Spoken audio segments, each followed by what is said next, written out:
ನಮಸ್ಕಾರ ಎಲ್ಲರಿಗೂ. ಬರ್ರಿ ಇವತ್ತು ಸ್ಪೆಷಲ್ ಆಗಿ ಒಂದು ಪಲ್ಯ ಮಾಡೋಣಂತ. ಅದೇ ಬೀಟ್ರೂಟ್ ಪಲ್ಯ ಮಾಡೋದಕ್ಕೆ ಮೊದಲಿಗೆ ನಾನು ಕೊಬ್ಬರಿ ಹೆರ್ಚು ಮನೇಲೆ ಬೀಟ್ರೂಟ್ನ ಸಣ್ಣಗೆ ಹೆರ್ಚ್ಕೊಂಡಿದ್ದೀನಿ. ನಂತರ ಒಂದು ಕಡಾಯಿ ತಗೊಂಡು ಅದಕ್ಕೆ ಸ್ವಲ್ಪ ಎಣ್ಣೆ ಹಾಕೊಳ್ಳೋಣ. ಎಣ್ಣೆ ಕಾದ ನಂತರ ಮತ್ತು ಸ್ವಲ್ಪ ಉದ್ದಿನಬೇಳೆ, ಕಡಲೆಬೇಳೆ ಹಾಕ್ಕೊಂಡು ಕೆಂಪಗಾಗುತ್ತಾನ ಹುರ್ಕೊಳ್ಳೋಣಂತ. ನಂತರ ಕರಿಬೇವು ಮತ್ತು ಸ್ವಲ್ಪ ಸಾಸಿವೆ ಹಾಕ್ಕೊಂಡು ನಂತರ ಸ್ವಲ್ಪ ಜೀರಿಗೆಯನ್ನು ಹಾಕೋಬೇಕು. ಅದು ಚಟಪಟ ಅಂತ ಸಿಡಿದ ಮೇಲೆ ಸಣ್ಣಗೆ ಕಟ್ ಮಾಡ್ಕೊಂಡಂಥ ಉಳ್ಳಾಗಡ್ಡಿನ ಹಾಕೋಬೇಕು. ಉಳ್ಳಾಗಡ್ಡಿ ಚೆಂದಾಗ ಎಣ್ಣೆ ಒಳಗೆ ಕೆಂಪಗಾಗುವಾಗ ಹುರ್ಕೋಬೇಕು. ಅದು ಸ್ವಲ್ಪ ಬೇಗ ಬೇಯಬೇಕಂದ್ರೆ ಉಪ್ಪು ಹಾಕೋರಿ, ಅಂದ್ರೆ ಉಳ್ಳಾಗಡ್ಡಿ ಜಲ್ದಿ ಬೇಯ್ತೈತಿ. ಸ್ವಲ್ಪ ಕೈ ಆಡಿಸಿ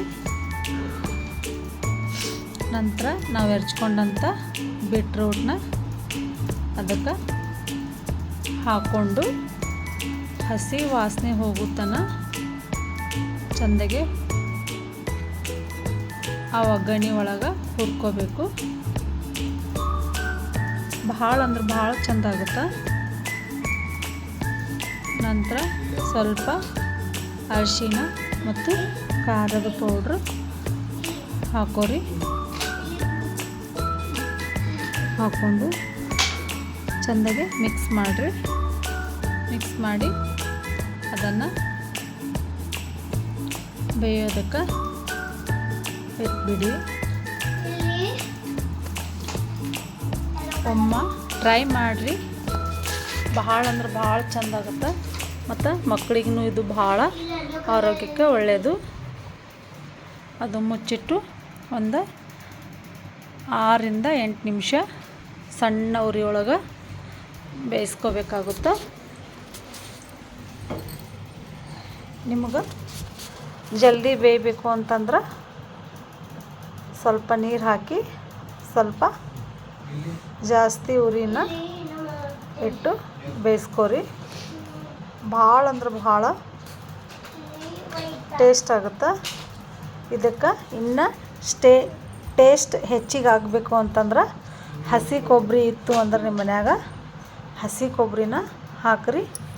ಭಾಳ ಅಂದ್ರೆ ಭಾಳ ಮಸ್ತ್ ಆಗುತ್ತೆ ಹಸಿ ಕೊಬ್ಬರಿ ಹಾಕೋದ್ರಿಂದ. ನಂತರ ಅದಕ್ಕೆ ಸ್ವಲ್ಪ ಕೊತ್ತಂಬರಿನ ಹಾಕೋರಿ.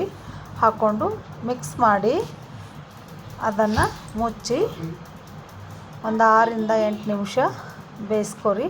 ನೋಡಿರಿ ಇವಾಗ ಎಷ್ಟು ಮಸ್ತ್ ಅಂದ್ರೆ ಮಸ್ತ್ ಬಂದೈತಿ. ಇದು ಬಿಸಿ ಬಿಸಿ ರೊಟ್ಟಿ ಚಪಾತಿಗೆ ಭಾಳ ಅಂದ್ರೆ ಭಾಳ ಮಸ್ತ್ ಆಗುತ್ತೆ. ಒಂದು ಸರ್ತಿ ಮಾಡಿ ನೋಡಿರಿ. ಇಷ್ಟ ಆದ್ರೆ ನಮ್ಮ ಚಾನಲ್ನ ಸಬ್ಸ್ಕ್ರೈಬ್ ಮಾಡಿ.